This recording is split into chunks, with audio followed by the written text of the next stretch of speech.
خوشنما خوشنقا حضرت یہ گڑمڑ کرنے کی اجازت نہیں، یہ منافقت اور مداہنت ہے کہ پتہ نہیں حق ادھر تھا یا معلوم نہیں حق ادھر تھا، یا یہ کہنا کہ دونوں طرف سے آبا ہیں، دونوں طرف حق ہے، ہم کچھ نہیں کہہ سکتے۔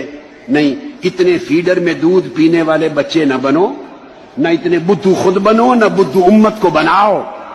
حق کی ہر ایک کو پہچان ہے، 1400 سال میں ہزاروں کتابیں بھری پڑی ہیں اس پر، ہر کتاب نے حق کو کھول کے لکھ دیا ہے۔ پھر آگے فرماتے ہیں کہ قتال صفین میں جب جنگ صفین ہو گئی تھی، بغیر شک و شبہ کے حق مولا علی المرتضیٰ کے ساتھ تھا۔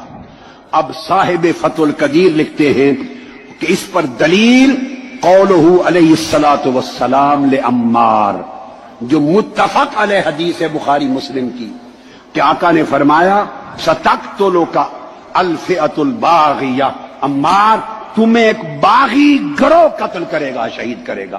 اب آقا علیہ السلام جس گروہ کو باغی کہہ دیں، دنیا میں کون مسلمان ہے محمد مصطفیٰ کا کلمہ پڑھنے والا اور خود کو مصطفیٰ کا امتی کہنے والا، جس گروہ کو مصطفیٰ الفئۃ الباغیہ کہہ دے، اس کے بعد وہ ان کے فیضان کے چشمے جاری کرے اور ان کی تقریریں کرے اور ان کے عرسوں کا اعلان کرے؟ خدا کے لیے یہ کام 1300 سال میں اہل سنت کے اکابر نے نہیں کیا تھا، یہ فتنہ نہ بپا کرو، توبہ کر لینی چاہیے۔ اور فرماتے ہیں حضور علیہ السلام کا ارشاد، اور یہ لکھ کر کہ آقا نے فرمایا تھا عمار تمہیں باغی گروہ قتل کرے گا۔ اب آگے یہاں بھی ڈنڈی مارنے کی اجازت نہیں کہ کون باغی تھا، کس نے قتل کیا، کس نے نہیں۔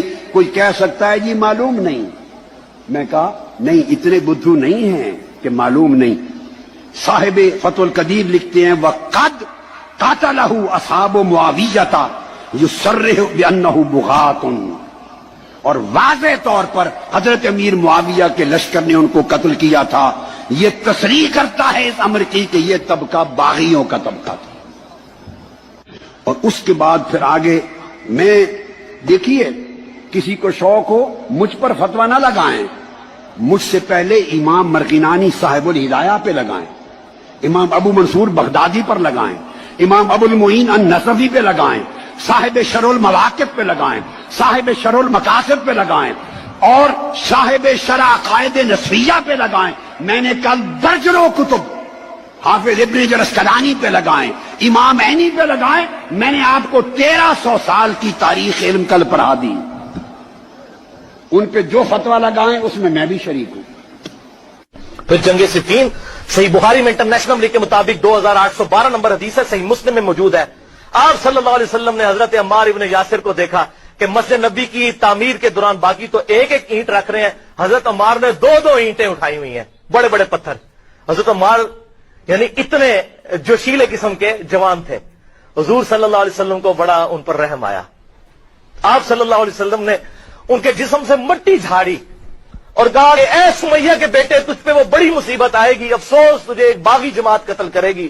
عمار تو ان کو تو جنت کی طرف بلا رہا ہوگا، لیکن وہ جماعت تجھے دوزخ کی طرف بلا رہی ہوگی۔ تو اسلام کے لیے قربانیاں کر رہا ہے تو دیکھ تیرا حشر کیا کریں گے یہ لوگ جو فتح مکہ پر معافیاں مانگ کے مسلمان ہوئے، تیرے ساتھ کرتے کیا ہیں یہ لوگ۔ یہ بخاری اور مسلم دونوں میں موجود ہے۔ اور شیخ زبیر علی زئی صاحب مجھے خود کہا کرتے تھے، علی بھائی جب میں یہ بخاری کی حدیث پڑھتا ہوں کہ عمار جنت کی طرف اور اللہ کی طرف بلائے گا، یہ دونوں الفاظ ہیں، اور عمار کے مخالفین دوزخ کی طرف بلائیں گے، تو میں کہاں اٹھتا ہوں کہ میں اس حدیث کی کیا تعویل بیان کروں۔ عبداللہ بن عمر بن عاص وہاں پر بیٹھے ہوئے تھے، ایک شخص عمار بن یاسر ابن یاسر کا گلا کاٹ کر امیر معاویہ کے سامنے لایا اور کہا کہ یہ دیکھو خوشخبری ہو۔ عبداللہ بن عمر بن عاص کہاں اٹھے، انہوں نے کہا کہ تم ایک دوسرے کو دوزخ کی مبارک دو۔ میں نے رسول اللہ سے سنا تھا کہ عمار کو ایک باغی جماعت قتل کرے گی، عمار ان کو اللہ کی طرف بلائے گا، وہ دوزخ کی طرف بلانے والی جماعت ہوگی، اور تم نے عمار کو قتل کر دیا۔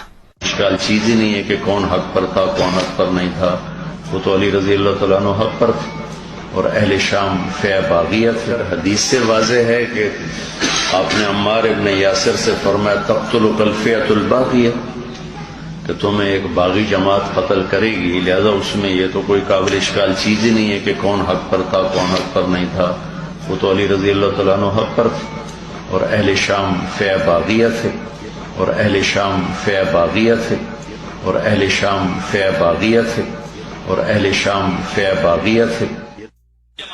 جیسے ہی حضرت عمار بن یاسر کو حضرت معاویہ کے لشکر نے شہید کیا، حضرت سیدنا رضیم انصاری میدان جنگ میں کود پڑے اور فرمایا میرے سامنے گمراہی ظاہر ہو گئی ہے، اب مجھے پتہ لگ گیا ہے علی حق پہ ہے، علی حق پہ ہے. اور میدان جنگ میں آپ داد شجاعت لیتے ہوئے شہید ہوئے. یہی کام حضرت سیدنا ویسے کرنی نہیں کیا.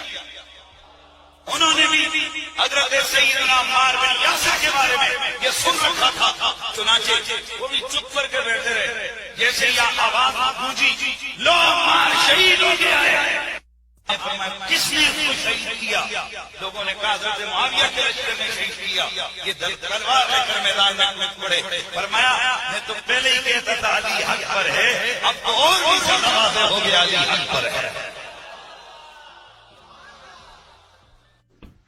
اور دوسری جنگ لی اللہ کے پیغمبر نے متواتر حدیث، ایک دو نہیں، بے شمار صحابہ کرام تو انگنت راویاں تو مسجد نبوی بن رہی ہے، لوگ ایک ایک پتھر ٹوندے ہیں. حضرت عمار ابن یاسر دو پتھر ٹوئے کہ رسول کریم نے بڑا ترس آیا. اللہ کے رسول علیہ السلام مٹی چاڑی جناب فرمایا وے عمار تک تو چلتے فرمان. افسوس ہے عمار بڑی چڑی حالت قابل رحم ہے کہ تو اینی خدمت کر رہا مسجد نبی وقت آنا کہ اس امت چ ٹولا باغی ہو جانا جنہوں نے تینوں قتل کرنا، تو تدو میرا جنت نہ کر، تو جنت وال سدیں گا دوزخ سے. بخاری تو لے کے دنیا کی ہر کتاب پڑھی ہے، ان گن صحابی متواتر حدیث ہے. اللہ دے رسول نے دس دا اور یہ اندر رائے بھی اختلاف نہیں، ایک پورا بھی شک شبہ نہیں کہ جنگ صفین سے معاویہ دے لشکر نے قتل